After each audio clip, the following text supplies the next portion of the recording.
Clínica Sircovisión del Dr. Jerónimo Lajara patrocina este programa.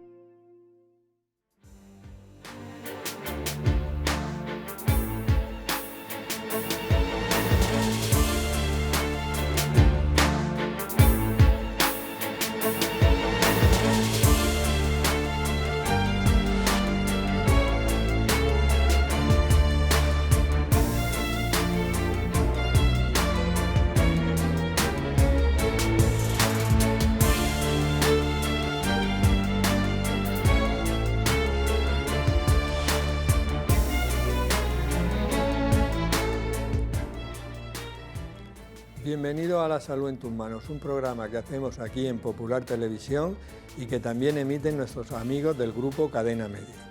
Hoy vamos a hablar del ojo seco. Es un problema bastante frecuente que afecta al 20-25% de la población en general. Aumenta mucho a partir de los 50 años y a partir de los 70 años prácticamente en mayor o menor grado lo padecen todas las personas. Vamos a ver qué tipos de ojo seco hay, cómo se hacen los diagnósticos y cuál es el tratamiento más adecuado. Para todo ello tenemos en el plató a los siguientes invitados. María Dolores Miranda, gracias María Dolores por venir. Gracias a ti, Juan, por la invitación. Tú eres médico especialista en oftalmología en el Hospital Santa Lucía en Cartagena y profesora aquí en la Facultad de Medicina. Eso es. Lorenzo Vallés, gracias Lorenzo. Tú también eres médico especialista en oftalmología. Y Jerónimo Lajara, gracias Jerónimo, médico especialista en oftalmología y decano de la Facultad de Medicina y Ciencias de la Salud de la Universidad Católica San Antonio. Gracias por la invitación, pero Lorenzo también es profesor de la Universidad, de la Facultad de Medicina. Sí, se me ha olvidado preguntar. ¿A alguien le ha faltado poner...? No, a mí. Sí. Soy yo el que lo escribe. Pero es que cuando te he preguntado a ti en qué hospital estaba ahora mismo, me he dado cuenta que a Lorenzo no lo tenía anotado, pero en fin, Lorenzo, te pido disculpas. O sea, estamos aquí rodeados de profesores. Desde luego debéis de hacer un programa extraordinario, 3 profesores aquí. Ahora veremos. Bueno, hemos sacado las cámaras a la calle para ver qué le gustaría saber a las personas sobre el ojo seco. Hola, buenos días. Mira, una pregunta. ¿Puede desencadenar una enfermedad el tener constantemente los ojos secos? Es que tengo un caso familiar que tiene ese problema continuamente. Gracias. Mi pregunta es, ¿qué parte del ojo sufre más cuando lo tienes seco? ¿Qué causa la sequedad en los ojos y cómo se puede tratar? Estas preguntas las vamos a ir respondiendo a lo largo del programa. María Dolores, vamos a empezar como siempre por el principio. Si hablamos de ojo seco, vamos a hablar de las lágrimas. ¿Dónde se producen? ¿Qué cantidad de lágrimas se producen? ¿Y cuál es la composición de la lágrima? Vale, pues la lágrima mayoritariamente se produce en una glándula que tenemos aquí debajo, dentro de la órbita, que es la glándula lagrimal. Tiene 2 porciones, una está un poquito más dentro de la órbita y la otra más en el párpado. Y con el propio parpadeo pues se va produciendo continuamente lágrima. Se produce aproximadamente entre 1 y 2 microlitros al minuto, o sea que se produce eso, bastante lágrima está continuamente produciéndose. Y bueno, pues me preguntabas un poquito la composición, pues sobre todo agua, porque al final pues cuando tenemos la lágrima es muy acuosa, es un líquido, un fluido, pero es verdad y es lo que la gente no sabe, y es que esa lágrima tiene que tener componentes que atrapen más líquido y que impidan que se evapore. Entonces esos componentes pues son, por ejemplo, mucinas, lípidos, incluso también hay anticuerpos, hay inmunoglobulinas dentro de la lágrima para evitar pues eso, pues un poquito de sistema de adaptación y que no haya infecciones en nuestros ojos. Entonces, básicamente es así un poquito. Y yo es que cuando preparaba el programa me ha pasado lo mismo que le pasa a la mayoría de la gente. Dice una lágrima, pues dice agua. Claro. Pero piensa en agua nada más. Correcto. Y sin embargo tiene bastantes más sustancias para que bien cumpla su función, ¿no? Igual que también hay mucha gente que piensa que el lagrimal es esto y el lagrimal no es esto. O sea, la glándula lagrimal en realidad está aquí, por debajo de este reborde, de este huesecito. Y es verdad, todo el mundo piensa en el lagrimal. ¿Por qué? Porque, no sé, porque ahí se acumula o por qué. Pues porque yo creo que como la gente es lo que cuando se mira en el espejo se ve, yo creo que dice, pues este es el lagrimal. la vía de Esta es la vía de drenaje. Ahí es por Claro. donde se mete la Bueno, lágrima. claro. Pero la gente muchas veces drena se la refiere nariz. como a la carúncula, ¿no? Como que te dice, ese es el lagrimal. Lorenzo, explícanos la lágrima, qué funciones tiene y como tiene distintas cosas, incluso a capas, de qué función tiene cada una de esas sustancias. La lágrima tiene diversas funciones. Una función óptica, ¿no? Regularizar la superficie de lo que se llama el dióptrio ocular, ¿no? Porque imagínate una ventana que tuviese una parte seca y otra parte que no tiene no seca, ¿no? La imagen que recibiríamos desde el interior sería distorsionada. Entonces la lágrima regulariza la ventana que es la córnea. También hace una función de lubricar. Es como el aceite del motor de un coche. Las piezas del coche van bien, los piñones se mueven bien porque están lubricados. También imagínate mover el párpado sobre la córnea sin estar lubricado, ¿no? O sea, es una función importante. Y bueno, y la lágrima es transparente. Me preguntabas también, la lágrima tradicionalmente se dice que tiene como 3 capas, ¿no? Sí, eso me ha llamado la atención al leerlo, que 3 capas, y yo no veía la lágrima, cuéntanoslo. En realidad, bueno, pues sí, imagínate una balsa que está en el campo. Si dejamos una balsa de muchos metros cúbicos al descubierto, pues tiene una evaporación brutal. Pues lo primero que tiene, imagínate que sobre el agua de la balsa echamos una capa de aceite, de un par de centímetros o 3 centímetros. ¿Para qué? Porque como el punto de ebullición del aceite y de evaporación es más alto, pues con el sol no se evapora el agua. Tenemos una capa de aceite para evitar que no se evapore el agua. Luego una capa importante que es agua, fundamentalmente. Tiene también solutos, tiene también proteínas, como decíamos. Y por último, en el fondo, pues vamos a imaginar un fondo que en vez de tener fango, como sería el caso de la balsa, tiene mucina, es decir, como un moco transparente para regularizar la superficie de la córnea y favorecer la lubricación. No se me olvidará nunca con el ejemplo que has De la puesto, balsa, desde de tu luego, pueblo. muy gráfico, ¿no? A mí es que me gusta mucho, yo cuando alguien mete un ejemplo de esto, eso es que ya no se te olvida nunca, ¿eh? Espero Es muy- que no. Tiene una función antiséptica, como ha dicho antes María. Y yo me he imaginado, cuando tú has dicho lo de, imagínate el párpado moviéndose sin las lágrimas, me he imaginado el limpiaparabrisas del Correcto. coche, Cuando, porque el otro día no llevaba ¿Y qué agua. hace? Claro, es como, eso es así. Y me ha venido el recuerdo de que le di al limpiaparabrisas, no llevaba agua y claro, eso, un desastre total. Jerónimo, ¿qué es el ojo seco y qué tipos de ojo seco hay? Pues mira, el ojo seco, que ya últimamente lo llamamos más disfunción lagrimal que ojo seco. Bueno. Es una enfermedad que se produce en la superficie ocular, donde o bien no tenemos suficiente lágrima para lubricar, para la función lubricante que hemos dicho, o bien la lágrima que tenemos se evapora demasiado rápido por la alteración de los componentes que hemos explicado Lorenzo. Entonces, pues tenemos un tipo de ojo seco evaporativo, que tenemos suficiente lágrima, pero se evapora muy rápido. Cada película que se forma de lágrima en la córnea es por el movimiento del párpado y a veces no tenemos suficiente parpadeo, por ejemplo cuando estamos conduciendo, leyendo, o con el ordenador o con la tablet, y para esa distancia en tiempo entre cada parpadeo tiene que estar la película lagrimal, que debe estar entre 10 y 16 segundos. Si aumenta el tiempo de evaporación, entonces eso baja a 5 segundos, 4 segundos, se evapora muy rápido y el ojo queda desprotegido durante un tiempo. Eso es ojo seco evaporativo. Y luego está el ojo seco debido a hiposecreción lagrimal. Si no tenemos suficiente lágrima y producción de lágrima, porque la glándula segrega menos, pues entonces tenemos el ojo seco por hiposecretor, que se llama. Ya, no, está muy, pero hay que saberlo porque luego me imagino, veremos más adelante, que los tratamientos van a ser distintos totalmente, porque una cosa es que no haya lágrima y otra cosa es que se evapore la lágrima. O sea que... ¿Y cuáles son las causas más frecuentes, María Dolores, del ojo seco? ¿Del ojo seco? Bueno, pues, Del ojo seco evaporativo.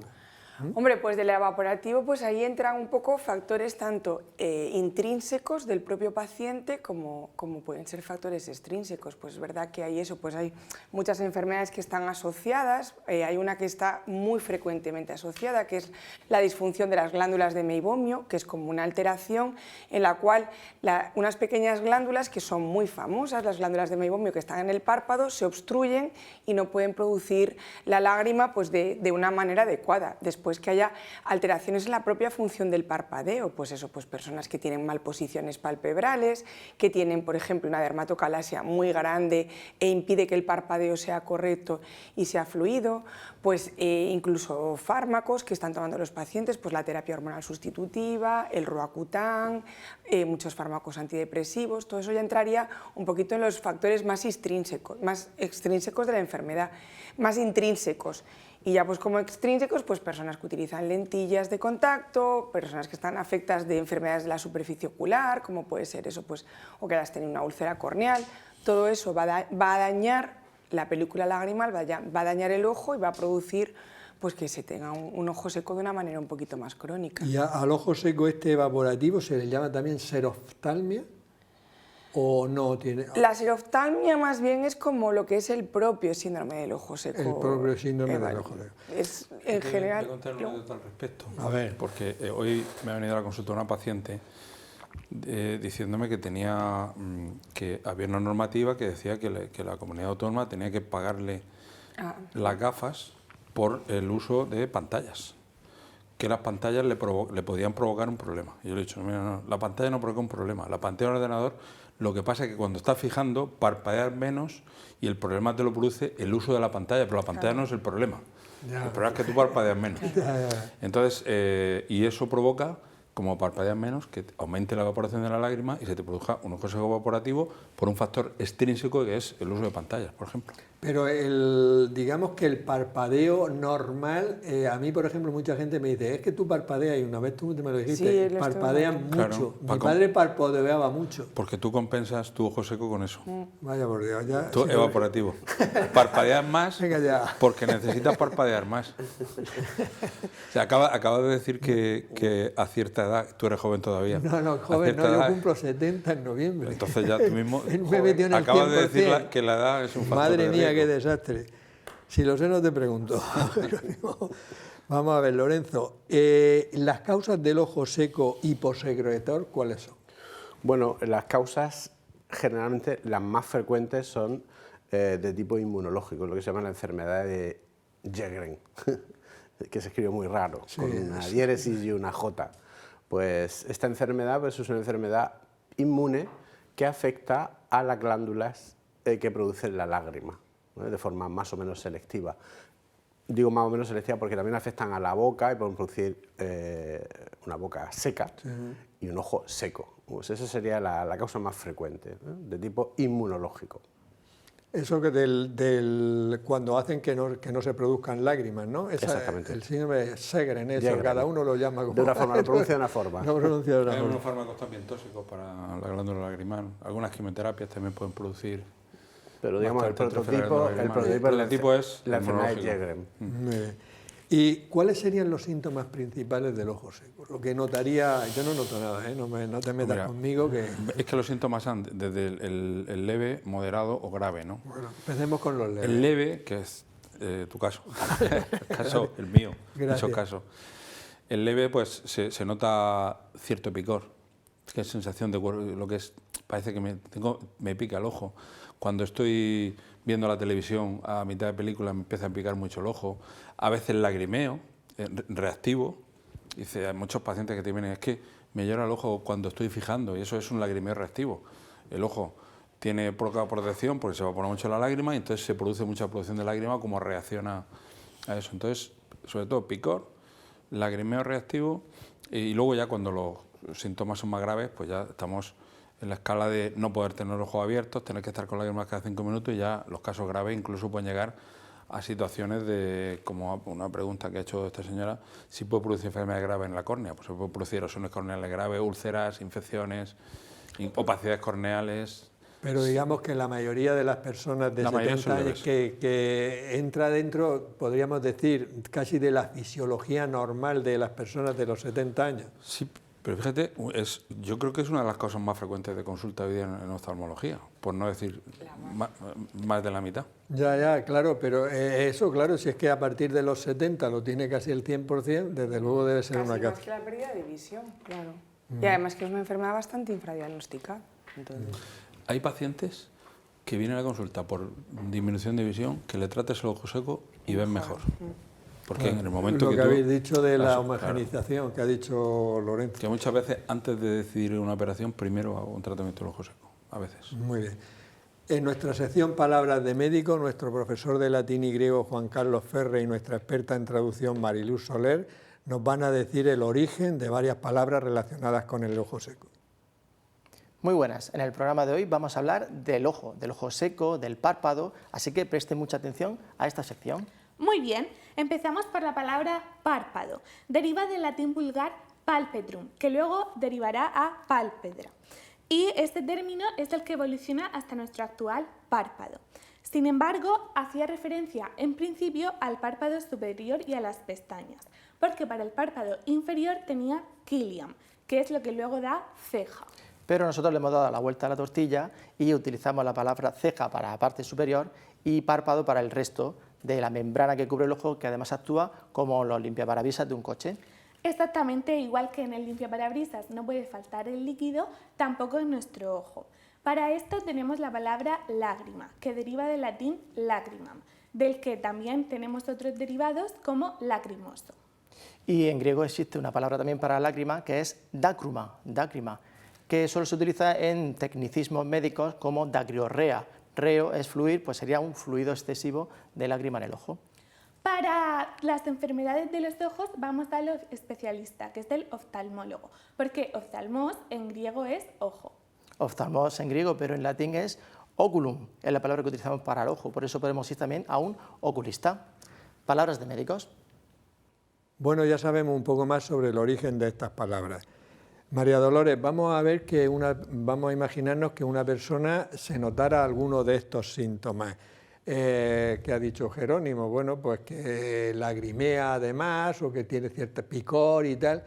¿Debería de consultar con el oftalmólogo o vale con que vaya a la farmacia y diga, dame unas gotas para el ojo?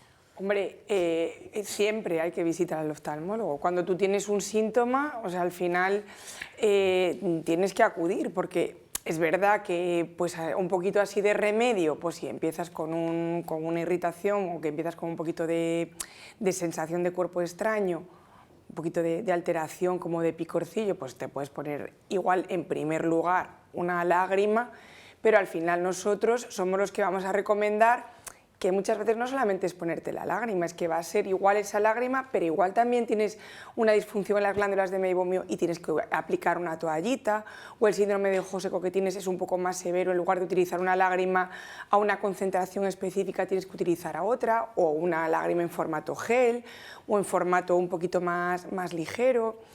Entonces, claro, eso siempre, sí. No, vamos, si yo la pregunta te la he hecho porque me imagino que habrá personas que no tienen esas molestias leves y digan, pero lo correcto sería ir al oftalmólogo y que te haga un diagnóstico preciso. Claro, ¿no? pues igual que tú igual en un momento inicial pues que tienes tos, pues igual vas y te compras algo para la tos en la farmacia, pero eso si ya se mantiene, si ves que no mejora, pues bueno, y además que también es una cosa que el ojo seco es lo que decía antes Jerónimo, puedes partir de una fase muy leve, pero llegar a una progresión muy grave, incluso requerir incluso un trasplante de córnea, o sea que no estamos hablando en casos avanzados de broma. Claro, ahora la mayoría son leves, y ¿no? que todo, si se trata desde el inicio, pues va a tener un mejor pronóstico que tratando en estadios avanzados. Muy bien.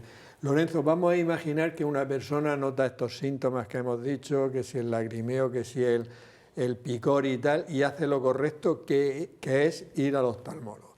¿Qué signo, es decir, qué ves tú en el ojo de esa persona que tiene un ojo seco? ¿Qué encuentras? Bueno, desde el mismo momento que el paciente entra en la consulta, pues generalmente nos fijamos en que le molesta la luz, parpadea frecuentemente para defenderse del daño que tiene el epitelio, pero normalmente el estudio se hace en la lámpara de hendidura. La lámpara de hendidura es, digamos, el aparato que más utilizamos los oftalmólogos, que consiste básicamente en aplicar una hendidura de luz fina para ver la superficie anterior del ojo y estudiar la córnea, la conjuntiva. De ahí ya empezamos a ver los primeros síntomas. Perdón, signos, no son síntomas. Bueno, pues son datos objetivos. Pues lo primero que nos fijamos en la película lagrimal, que es deficiente, el lago lagrimal es deficiente, hay poca lágrima, y luego signos del daño de la sequedad. La córnea tiene el epitelio, que es la primera capa, con zonas desecadas, ¿no? Entonces eso nos orienta hacia la existencia de un ojo seco. Y luego ya nos ayudamos de colorantes vitales, fluoresceína, rosa de Bengala, que nos ayudan pues a determinar exactamente qué cantidad de daño ha ocasionado el ojo seco. Muy bien. Jerónimo, ¿cómo se hace el diagnóstico? ¿Qué es la prueba de Schirmer, o como la pronunciáis vosotros? Bueno, esa prueba lo que hace es medir la cantidad de lágrima que hay, pero es una prueba que cada vez utilizamos menos, porque todo esto que ha contado Lorenzo, hoy día tenemos equipos de medida, sabemos cuánto tiempo tarda en evaporarse la lágrima, y nos lo dice el equipo. Sabemos cuánto mide la película lagrimal que queda en el fondo del saco. O sea, podemos medir las glándulas sebáceas. Como podemos medir casi todo, el Schirmer ya cada vez se utiliza menos, porque esto lo utilizamos, que se ponía una especie de papel que te va mojando y te dice la cantidad de lágrima que hay. Pero parece arcaico ahora, ¿no? Yo creo que esa prueba se utiliza poco ya. Teniendo las otras medidas, es que cuando me viene un paciente con posibilidad de ojo seco, lo primero que hago es medir la película lagrimal, el tiempo de ruptura de la película lagrimal. Si el tiempo de ruptura de la película lagrimal es normal, yo sé que ojo seco evaporativo no tiene. Si resulta que tiene suficiente lágrima, ya sé que no es un ojo seco hiposecretor. Entonces por ahí podemos orientar bastante bien. Luego ya vamos a buscar la causa, ¿no? Pero el diagnóstico hoy día lo tenemos con la prueba de Lipibio, se llama esa prueba, y lo otro se llama tiempo de ruptura de la película. Tenía ahí el Lipibio, eso para preguntarte lo que era. A ver, luego lo aclaramos mejor. Luego lo aclaramos mejor. María Dolores, no sé si, como es que es verdad que vosotros avanzáis muy rápido y sobre todo que tenéis unas tecnologías. Bueno, antes el oftalmólogo tenía 4 aparatos. Correcto, y ahora lo hacéis todo. Es muy difícil montar una clínica oftalmológica. Claro, porque los aparatos, vamos, eso no me cabe ninguna duda. Pero, por ejemplo, ¿qué es el tiempo de ruptura lagrimal con fluoresceína y cuándo hay que hacerlo? Correcto, pues lo que decía Jerónimo, ¿no? Pues es una prueba que se utiliza, que lo hacemos siempre en la consulta, porque además nosotros somos muy amigos de dos cosas, de la lámpara de hendidura y de los colorantes, como decía Lorenzo. Entonces, es una prueba muy sencilla, se pone una gotita de fluoresceína en el fondo del saco lagrimal y entonces con el filtro que tenemos de color azul, lo que vamos a hacer es que vamos a medir a ver cuánto tiempo tarda en romperse la lágrima. Es decir, en el momento en el que se pone la fluoresceína, toda la fluoresceína empapa toda la córnea. Y entonces empezamos a contar a ver cuándo empiezan a salir como una especie de manchitas negras, que es el tiempo que tarda en desestabilizarse la lágrima. ¿Vale? Entonces, lo normal es que sea pues más de 10 segundos. A partir de ahí, pues ya sabemos que va a ser patológico y ya entramos en lo que decía Jerónimo, que sería un síndrome de ojo seco evaporativo. O sea que esa prueba sí la hacéis, la de la fluoresceína la hacéis. Esa siempre porque es muy fácil, muy rápida, muy básica y que da mucha información. El Schirmer a día de hoy, que le gusta mucho, pues es verdad que nos lo piden muchos los reumatólogos cuando hay un síndrome de Sjögren asociado, pero no es la que más información da porque además es muy molesta para el paciente y bueno, es una prueba que está, sí, un poquito en desuso. Muy bien. Más con la fluoresceína sabemos si la córnea está dañada, porque tiñe el epitelio dañado. Claro. Es una prueba muy... O sea que esa prueba sí que es muy importante para... Y Lorenzo, la prueba de rosa de Bengala también la hacéis, y si la hacéis, ¿cuándo hay que hacerla? Bueno, la hacemos poco realmente, la hacemos poco. Pero bueno, es una prueba básicamente que lo que hace es tiñe de forma más llamativa aquellas porciones de células desvitalizadas. O sea que si el ojo seco es tan grave como para provocar daño al epitelio de la córnea o de la propia conjuntiva, el rosa de Bengala lo tiñe de forma intensa. Pero casi eso lo vemos solo con la fluoresceína, ¿eh? Es una prueba mucho más específica, pero realizamos en la práctica muy pocas veces. O sea que con la fluoresceína, que es así que la hacéis la lámpara de hendidura, Sí. con eso prácticamente hacéis el diagnóstico. Sí, y bueno, en consulta de oftalmología se usa todos los días Para muchísimas todo. veces. La fluoresceína muchísimo, por litros. Por Sí. litro.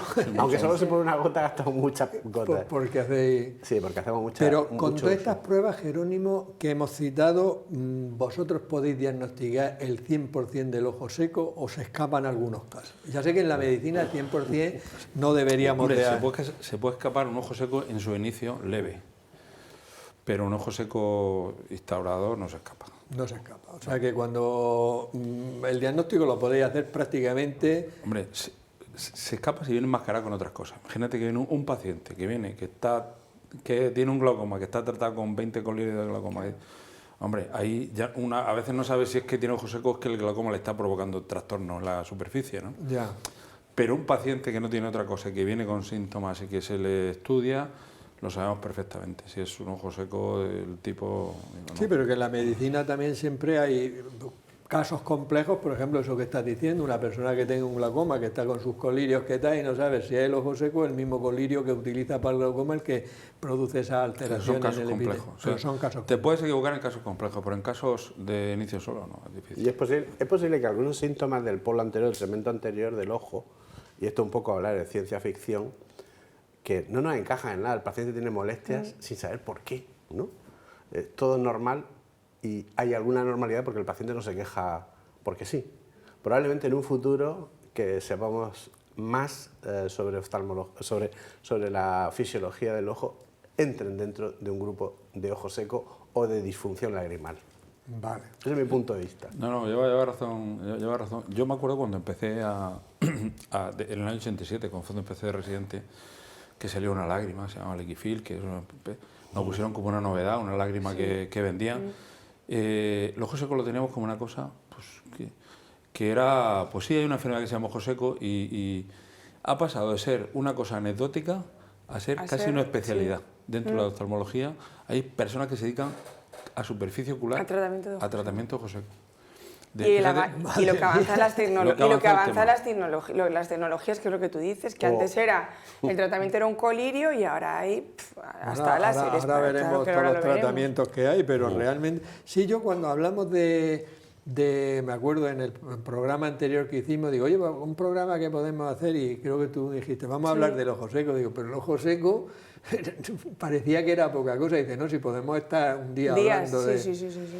Y María Dolores, ¿con qué enfermedades se puede asociar el ojo seco, aparte del síndrome de Sjögren? Con muchísimas enfermedades, con muchísimas. Bueno, lo primero, edad avanzada, que no es que es una enfermedad, pero es un factor, y la edad avanzada y todos los factores que conllevan, con alteraciones en el parpadeo, malposiciones palpebrales, síndrome de disfunción de glándulas de meibomio, blefaritis, que es una enfermedad súper frecuente y está muy infradiagnosticada. De hecho, en Estados Unidos hace poco se hizo un estudio por el Colegio de Ópticos y se dijo que hasta un 85% de los pacientes tenían una blefaritis, o sea, sin diagnosticar. Recuérdanos la blefaritis, que hicimos un programa de las enfermedades de los párpados, pero recuérdanoslo para que las personas que nos estén viendo sepan lo que es la blefaritis. Pues la blefaritis es una infección en el párpado, ¿vale? En la función sobre todo más externa, en la posición más externa del párpado, o sea, en lo que está más en contacto, donde están las glándulas, donde está en contacto con la superficie ocular, pues ahí es una inflamación o una infección que se puede producir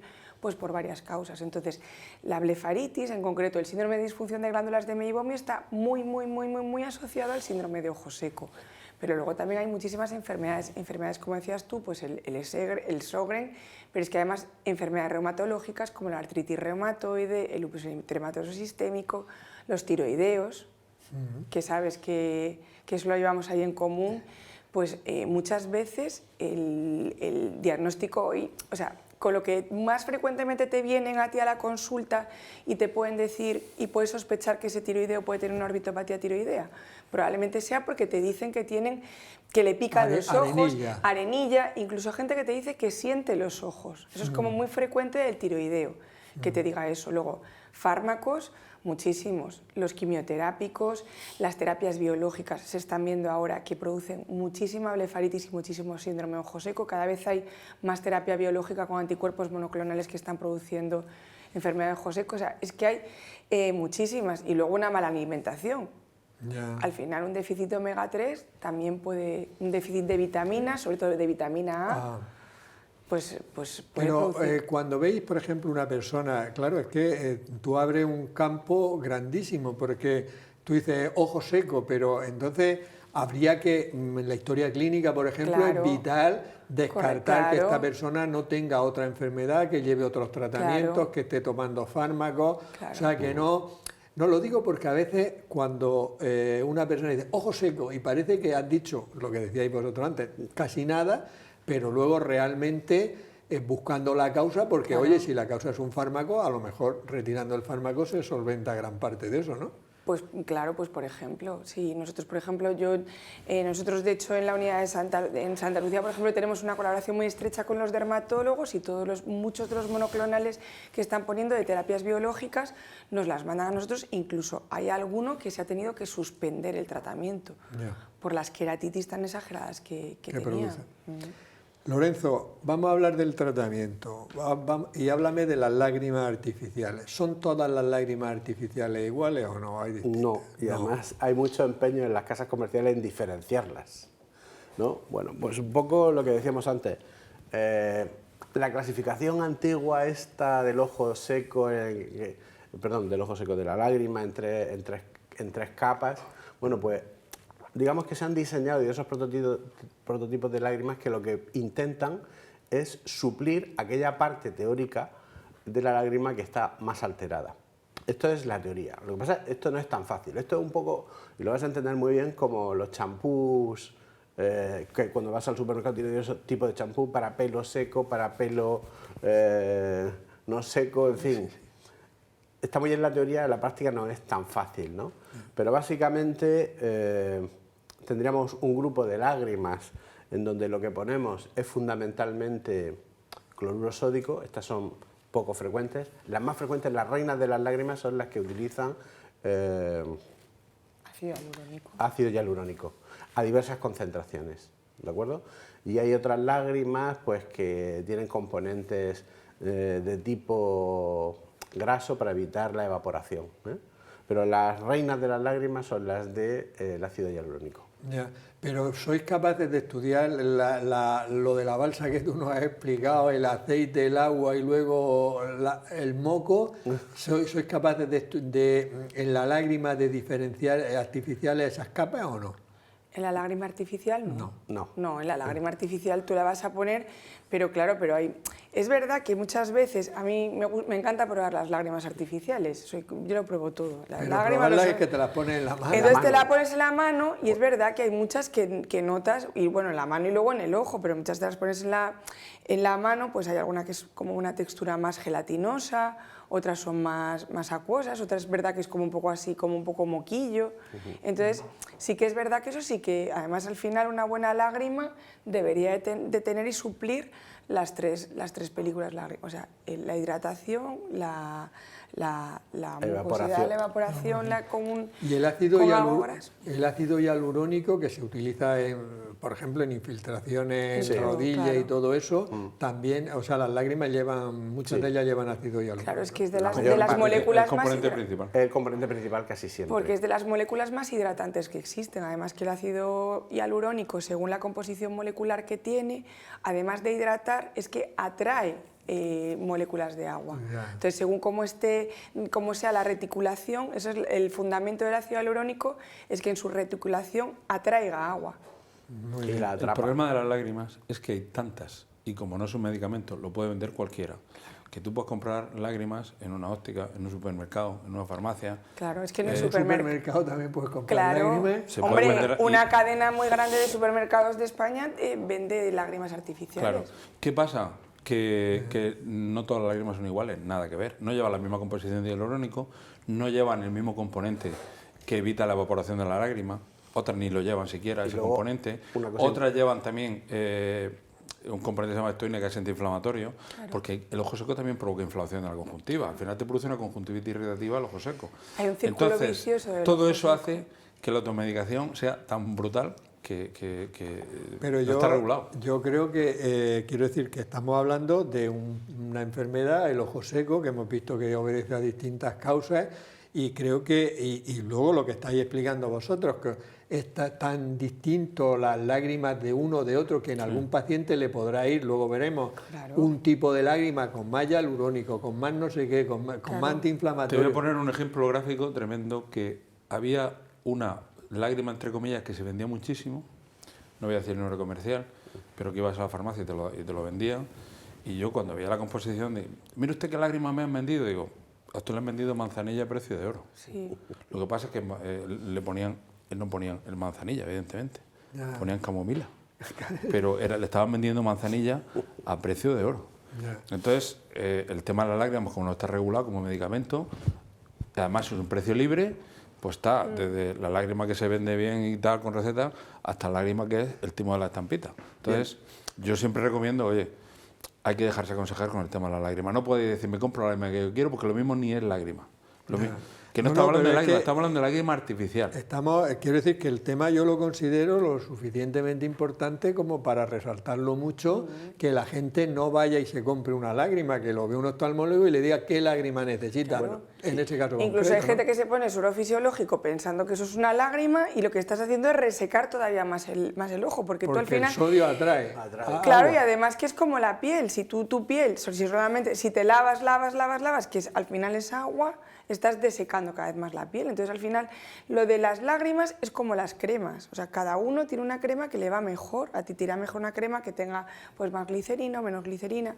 Entonces, tienes que buscar algo que sea pues apropiado y bueno, y que tenga una buena composición.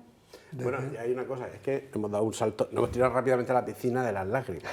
Claro, sí, es que eso sí. Luego hablaremos de pomada y demás cosas. Es polémica, No, claro. bueno, es que hay medidas que son exclusivamente higiénicas en el ojo seco. Claro. Si tenemos un ojo seco muy grave, pues no nos tenemos que poner una corriente de aire, porque nos va a desecar continuamente la córnea. A lo mejor hay que poner un humidificador de estos caseros para aumentar la humedad ambiente. Veremos todas esas medidas que hay que hacer, que son interesantes. Vamos a ver, Jerónimo, ¿es necesario a veces usar pomada o lentilla hidrofílica en el ojo seco? Y si es necesario, ¿cuándo? Pues mira, en el ojo seco como tal no deberíamos usar como tratamiento una lentilla, porque precisamente la tolerancia a la lente de contacto es si tienes buena lágrima, porque la lágrima te forma una capa entre la lente de contacto y la córnea y te protege. Lo que pasa es que si hay un paciente que tiene un ojo seco que le provoca una erosión corneal, pues a veces usamos la lente de contacto como protección para recuperar esa erosión, pero no para el ojo seco. Siempre acompañada de lágrimas, claro. Ya. ¿Y las pomadas? ¿Se utilizan pomadas? Las pomadas las utilizamos también para tratamiento de erosiones corneales, de complicaciones. O sea que porque la pomada tiene un problema. Como es muy espesa, está más tiempo en el ojo, te emborrona la visión, ves peor. Ya. Y luego, la pomada sobre todo la utilizamos, más que pomada gel, para prolongar el tiempo de tratamiento. Imagínate un paciente que no tiene posibilidad de ponerse gota a tratarse y que tiene que venir la familia a ponerle la gota. Y tú le dices, gotas cada 2 horas. No va a estar los hijos cada 2 horas en la casa. Entonces, en vez de eso, le pones un gel que dura más tiempo, dura 4 o 6 horas. Y luego, durante la noche hay mucha sequedad. Para dormir, cuando te acuestas, pues en vez de poner una lágrima que te va a durar 2, 3, 4 horas, te pones un gel que te dure un poco más tiempo.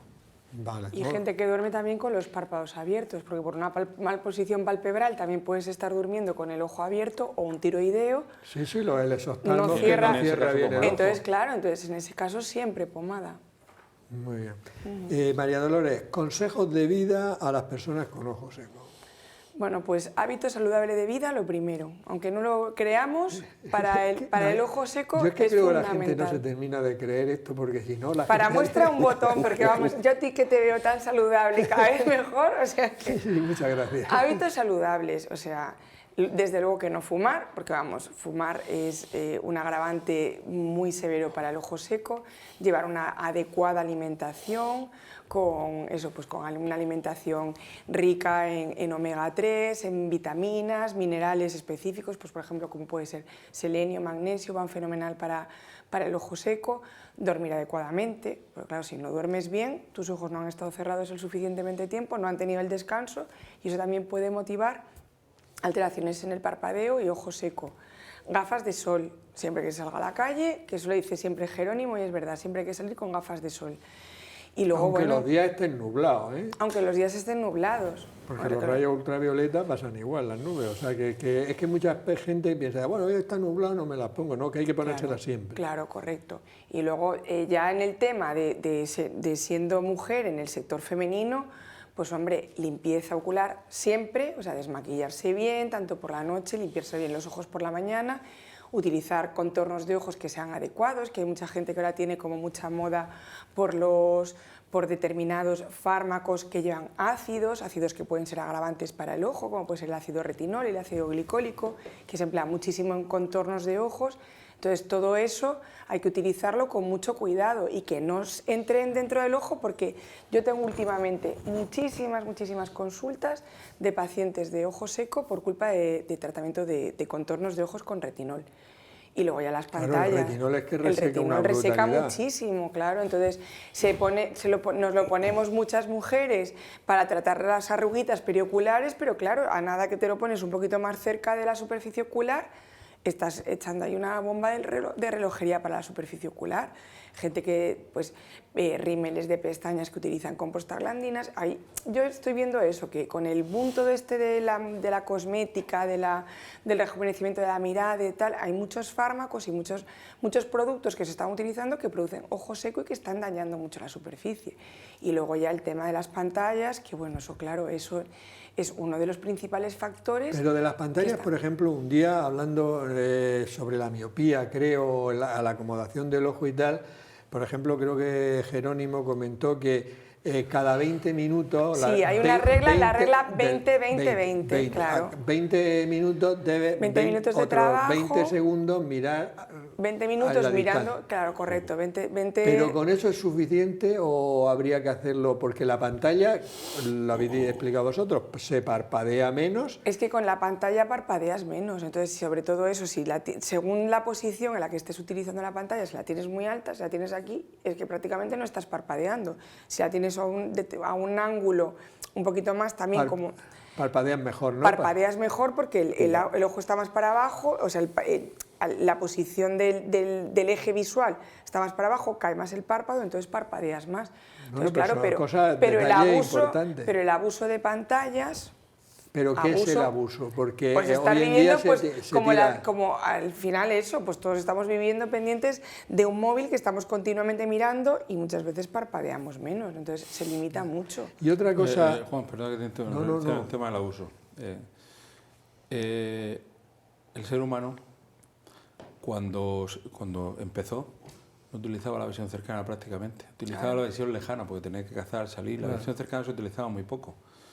Hemos pasado con la evolución a que utilizamos muy poco la visión lejana y utilizamos sobre todo visión cercana. Pues el abuso es la civilización actual, si es que no hacemos otra cosa. Es que no hacemos otra cosa. Es que no hacemos otra cosa. Es que no es verdad. Es que no es bueno, claro. Si tu función y tu trabajo es en el campo, utilizas muy poco la visión cercana. Claro. Si estás todo el día en una oficina, lo utilizas mucho. Entonces, todo lo que sea salirse de la civilización en general es abuso, o sea, la civilización total es abuso abusivo, todo el tiempo. Claro, pero es que es eso, estar abusando de pantallas con aire acondicionado, encima de lo que te estoy diciendo, pues si eres una chica joven que encima te pones el Serum X que lleva la prostaglandina X que va a producir una irritación de la superficie ocular con el contorno de ojos, no te limpias bien los ojos, no sé qué, son varias cosas que están produciendo muchísimo, pero es que hay muchísimo ojo seco en gente joven que antes no había. Vale. Que antes eran más de personas mayores. Yo muchas veces con los estudiantes les digo, cuando descanséis de estudiar, descansar no significa ver la televisión o ponerse con el móvil. Eso no es descansar.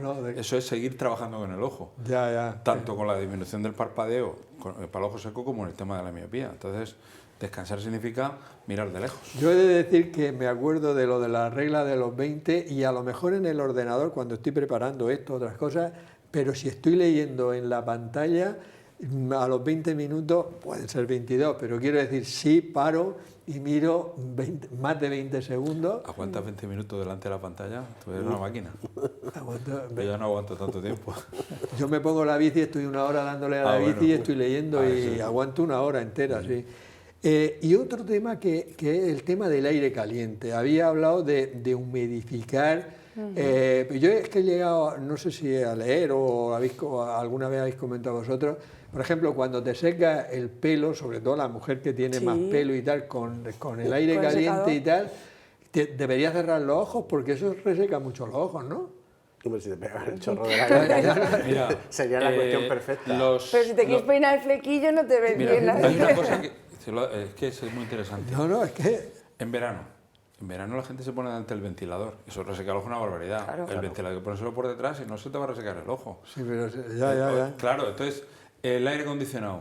Yo, por ejemplo, hay pacientes que les pregunto, es que cada vez que estoy en la oficina es que me pongo fatal. Resulta que tiene aire acondicionado directo, que le viene al ojo. Hombre, el chorro de aire no te debe venir al ojo, esto se reseca. Y si todos el coche, recordamos, los aparatos de aire acondicionado echan el agua a un recipiente. Ese agua ya no está en el ambiente. La humedad, ahí es cuando sí que yo veo que es necesario poner un humidificador. Sí. Bueno, vamos a ver, Lorenzo, ¿en algún caso hay que recurrir a la cirugía para tratar el ojo seco? En casos muy extremos. ¿Pero por qué? ¿Por complicaciones o como tratamiento del ojo seco? Tratamiento del ojo seco con cirugía, yo en mi vida profesional he visto pocos. Pero sí que hay alguna técnica descrita para mejorar el ojo seco, que es muy sencilla. Una que describió el profesor Murube, es decir, tapar el punto lagrimal con un fragmento de conjuntiva. Realmente recurrir a la cirugía para el ojo seco es excepcional. Excepcional, o sea que eso claro, es que lo que se refiere Lorenzo es que tapando el punto lagrimal evitamos el drenaje de la lágrima y tu propia lágrima se queda ahí y aguanta más tiempo. Pero hoy que día, como tenemos tapones que hacen oclusión del punto lagrimal, pues no llegamos a cirugía, ponemos el taponcito y ya está, ¿no? ¿Y láser, Jerónimo? ¿Se puede utilizar el láser para el ojo seco? ¿Y qué hace? Lo que trata es los factores que provocan el ojo seco evaporativo. Por ejemplo, si hay una disfunción, como bien ha dicho María, de las glándulas de meiomio y la glándula de meiomio está alterada, el láser IPL te reactiva la función de la glándula y hace que mejore el componente lipídico de la lágrima y se evapore menos. Entonces, las glándulas de meiomio son las que ponen la grasica, ¿no? Exactamente. Las que echan el aceite en la balsa. La capa lipídica. Es que la capa de aceite. Si está alterada la capa de aceite y hay mucha evaporación porque no es suficiente aceite, entonces hay reactivar la glándula de meiomio, que también está el tratamiento que hemos comentado antes, que es LipiFlow, que es aplicar calor y masaje en las glándulas para reactivarlas. Son los dos tratamientos que hay. Masaje con calor, que te lo hace una máquina. Eso te iba a preguntar, porque no me veía dando el masaje. No, también, ¿Sí? De entrada yo al principio, el paciente de ojo seco, antes de hacer el tratamiento un poco más potente, yo le digo, aplique ese calor y masaje, que eso le va a reactivar las glándulas. Pero es que antes lo hacíamos... explicáis cómo hacerlo, ¿no? Claro, porque, es que antes no teníamos las máquinas, y las máquinas llevaban un poco tiempo. Muy bien. De los vídeos que hacemos para nuestro portal de salud, CanSalud, y dentro de la sección me lo compro, me lo como, no me lo compro, no me lo como, hoy vamos a hablar del yogur. Yogur, ¿me lo compro y me lo como o no me lo compro y no me lo como? Yo de ti me lo compraría y me lo comería porque es un alimento muy bueno para la salud. ¿Sí? Porque es un alimento probiótico. ¿Y qué es esto de alimento probiótico? Bueno, un alimento probiótico es aquel que lleva vida dentro. Entonces el yogur, como sabes, en general el yogur tradicional se hace con la leche, en el cual hay unos gérmenes que la fermentan. Esos gérmenes en el yogur tradicional es el Streptococcus thermophilus, que es el que transforma la lactosa, que es el azúcar de la leche, en ácido láctico. Y el Lactobacillus bulgaricus, que es el que le da el sabor y el aroma característico. Entonces esos gérmenes van vivos en el yogur y cuando te lo tomas llegan vivos al intestino y entonces forman parte de nuestra microbiota intestinal y ya sabemos que la microbiota juega un papel fundamental en la salud de las personas, por tanto, alimento probiótico muy beneficioso para la salud. ¿Y el yogur qué nos aporta? Bueno, si uno va al supermercado o a la tienda y ve el yogur, en las estanterías se puede volver loco. Yo voy a hablar del yogur natural. Vale. Yogur natural. El yogur natural normal, que es el que tiene los gérmenes que te he dicho, pues ese yogur, los 125 centímetros, los 100 centímetros cúbicos, tienen unos 6 gramos de azúcar, ¿vale? Tienen unos 4 gramos de proteínas, tienen unos 4 gramos de grasa, piensa que se ha hecho con la leche entera o parcialmente desnatada, y aporta unas 76 calorías, ¿vale? Como deriva de la leche, lógicamente es muy rica en calcio, es rico en fósforo y es rico en vitamina D. Por tanto, es un derivado de la leche, pero con una serie de características debido a la fermentación y a esos gérmenes que tiene. ¿Dirías que es mejor que la leche?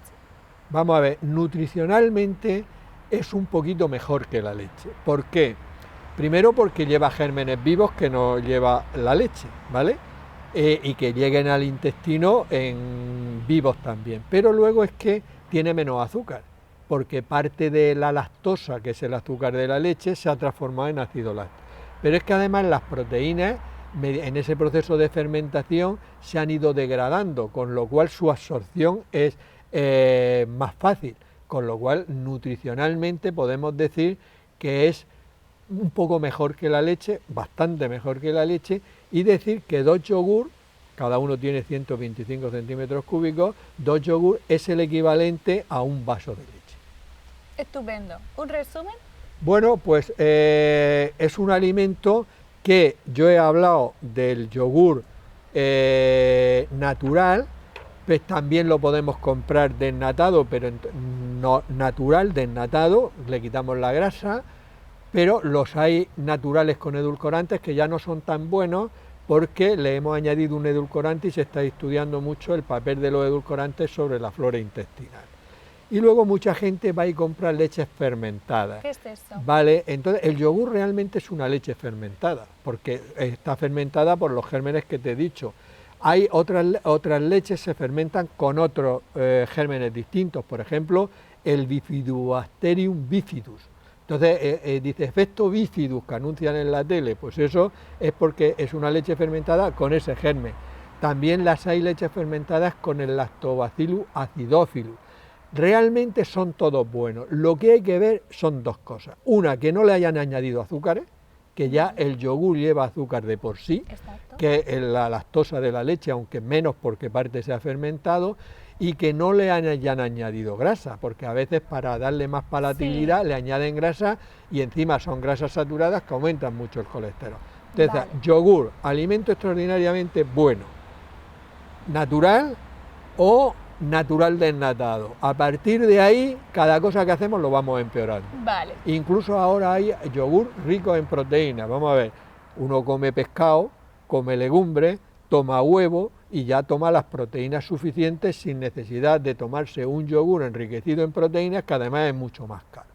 Y como de lácteos hay que tomar, dependiendo de la época de la vida, 2-3 raciones, por ejemplo, un adulto normal con 2 raciones, es decir, eso sería el equivalente a medio litro de leche. Puede tomar un cuarto de litro de leche y 2 yogur. Exacto. O puede tomar 2 yogur y un poco de 80 gramos de queso fresco, etcétera. Es decir, alimento muy bueno con las características que he dicho. Pues muchas gracias.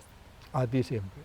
Bueno, ya sabemos un poco más del yogur y que es un alimento extraordinario, pero siempre que nos lo tomemos natural o natural desnatado, pero mucho cuidado con la cantidad de azúcar que le añaden en muchas ocasiones. María Dolores, ¿podemos prevenir el ojo seco? Podemos prevenir pues un poquito también con los consejos que dimos. Pues una alimentación buena, con unos nutrientes adecuados, una limpieza ocular adecuada, utilizar eso, pues las pantallas con un límite o pues como decíamos, utilizando la regla del 20-20-20, con humidificadores, todo eso, utilizar gafas de sol siempre que salgamos a la calle, pues son cosas que sí que podemos hacer para prevenir y que a la mínima que tengamos, pues acudir al especialista para que veamos si efectivamente tenemos un síndrome de ojo seco y en qué grado estaríamos para prevenir. ¿Cuál sería la mejor lágrima? Claro, en claro. el supuesto de que haya también, que mandarla. También, pero hay factores sobre los cuales no podemos prevenir. Sobre una menopausia, pues no la podemos prevenir. Entonces Ya. hay cosas que sí que podemos retrasar, otras que no. Con respecto al tema de las pantallas, Lorenzo, vamos a ver, imaginemos que estamos con el iPad o con el móvil. Por ejemplo, hay la regla esa del 20, pero yo la regla del 20 la entiendo para los trastornos refractarios, pero por ejemplo, para evitar el ojo seco, ¿cuánto tiempo podríamos estar o utilizamos la misma regla? Bueno, vamos a ver, yo creo que cada hora descansar 10 minutos, pero vamos, y te lo digo por experiencia personal, para mí lo más importante de la pantalla es que esté baja, como decía la doctora Miranda. Es decir, cuando tenemos la pantalla baja, más baja que el nivel de nuestros ojos, el párpado superior cae, miramos por la parte de abajo y tenemos la córnea, no la tenemos expuesta ni a la evaporación ni a la radiación del ordenador. Pero ese detalle, por ejemplo, yo lo veo fundamental. Es un Lo detalle que muy no tonto. entiendo es que siendo tan fundamental, Sí. por ejemplo, no se sepa. O no lo sepa, porque yo no he hablado con gente, ¿no? Yo, por ejemplo, en la Risaca, cuando yo estaba allí, había veces que ponían pantallas del ordenador para Altas. y tenías que estar allí, que yo Sí, no pensaba en el ojo, pero es que la columna te la La columna destrozaba. cervical pasa lo mismo, es una postura antifisiológica. Antifisiológica total. Antifisiológica total. Y incluso, por ejemplo, si tú estás en tu casa viendo la televisión, convendría que la televisión Esté baja. estuviera más baja. Más baja. Vale, pues me fijaré hoy. Jerónimo, ¿no has comentado algo sobre el LipiFlow? ¿Pero cuándo está indicado el LipiFlow? Cuando hay una disfunción de la glándula de mibomio. Vale, que es cuando Sí, le meten más grasa, ¿no? Claro, tenemos una prueba que se llama LipiView, que nos hace una fotografía de la glándula de mibomio y sabemos cuándo están alteradas. Y cuando están alteradas, pues se le aplica el tratamiento, que consiste en... es como un antifaz, ¿no? Que te hace masaje en los párpados y calor. Te exprime las glándulas para que funcionen mejor. Bueno, yo siempre que explico la limpieza del borde del párpado, le digo a todas las personas, primero ponemos calor sobre la zona. ¿Y el calor qué es lo que hace? Pues muy fácil de entender. Es como cuando tú compras pollo asado y te dan una tarrina que lleva grasa del pollo, ¿no? Cuando la dejas a temperatura ambiente se convierte en una grasa densa, ¿no? Blanca y densa. Cuando la calientas se hace líquida. Eso es lo primero, hacer líquida la grasa. Porque si no, no puede salir de la glándula. Si está en estado sólido, no puede salir. Y una vez que la hemos hecho líquida, pues que ¿cómo la sacamos? Con un masaje hacia el exterior. Y una vez que hemos hecho eso, ¿qué hacemos? Pues como el borde del párpado se queda sucio, lleno de grasa, pues hay que limpiarlo. ¿Qué hacen las señoras en casa? Utilizan jabón, unas toallitas embebidas en un champú especial. Y esa es la limpieza del ojo con disfunción de la glándula de mibomio. Yo cuando estaba en la Risaca, yo le achacaba al aire acondicionado. Voy a aprovechar y os hago una consulta. A los aires que son horribles en los hospitales, el aire es reseco ese y tal. Y entonces empecé a usar, porque algún oftalmólogo creo que me lo dijo, unas toallitas de eso.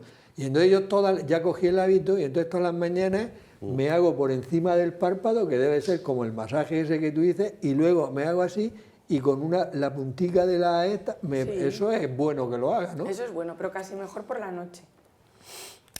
Porque has acumulado, sí, de verdad. Ya. Casi mejor por la noche. Yo tengo la costumbre de hacerlo por la mañana. Casi mejor por la noche. Nada, lo meteré en la rutina. Otra cosa más para la rutina. Vamos a ver, María Dolores. Los tapones lagrimales, ¿qué son y cuándo están indicados? Pues los tapones lagrimales nosotros tenemos aquí dentro, donde decía yo antes lo de que le decíamos el lagrimal, ahí está el punto lagrimal, que es como un pequeño embudito por donde toda la lágrima va como si fuese un sumidero, pues continuamente van por ahí metiéndose la lágrima. Entonces, ¿cuál es el problema? Que si una persona tiene el ojo muy seco, y si estás produciendo pues lágrima y toda esa lágrima continuamente está pasando al lagrimal, pasando continuamente al sistema lagrimal de recogida, ¿vale? Como si fuese una tubería, si continuamente lo está recogiendo, claro, te vas a quedar sin lágrima. ¿Cómo es una solución relativamente sencilla? Colocar en la consulta, porque además estos tapones se colocan en la consulta con un poquito de anestesia tópica, con un cuello anestésico tópico, colocar ahí un taponcito que tape ese punto lagrimal. Entonces, pues ya sería una manera de que nuestra propia lágrima aguante más tiempo en la superficie ocular. Muy bien. No, me quedaban todavía algunas preguntas y tal, pero ya me dicen que llevamos 58 minutos y entonces casi prefiero que mandéis un mensaje sobre el tema que hemos tratado hoy. Por ejemplo, tu último mensaje, Lorenzo. El último mensaje, bueno, pues que cuando uno tiene síntomas de sequedad en el ojo, y eso se nota, ese escozor, esa sensación de que tienes que parpadear incluso para ver bien, pues que hay que acudir a un profesional de la oftalmología. María Dolores.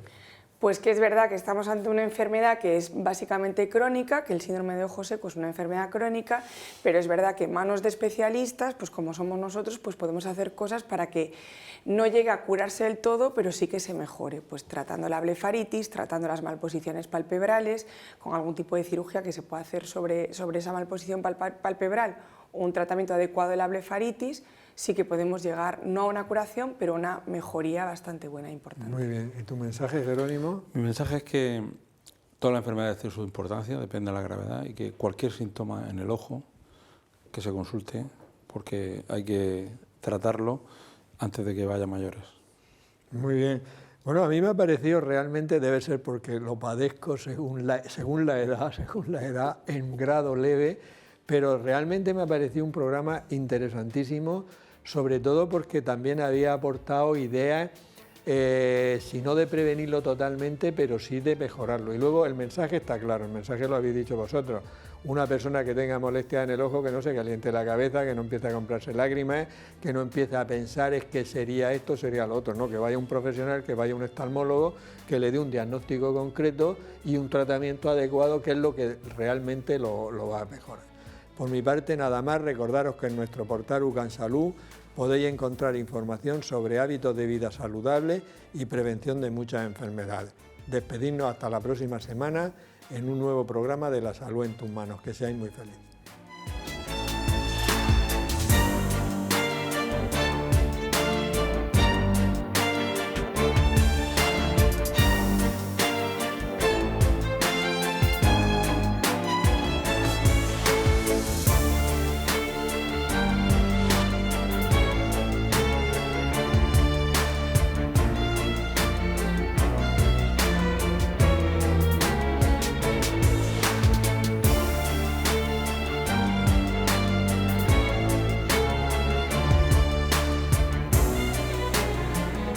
Clínica Sircovisión del Dr. Jerónimo Lajara patrocina este programa.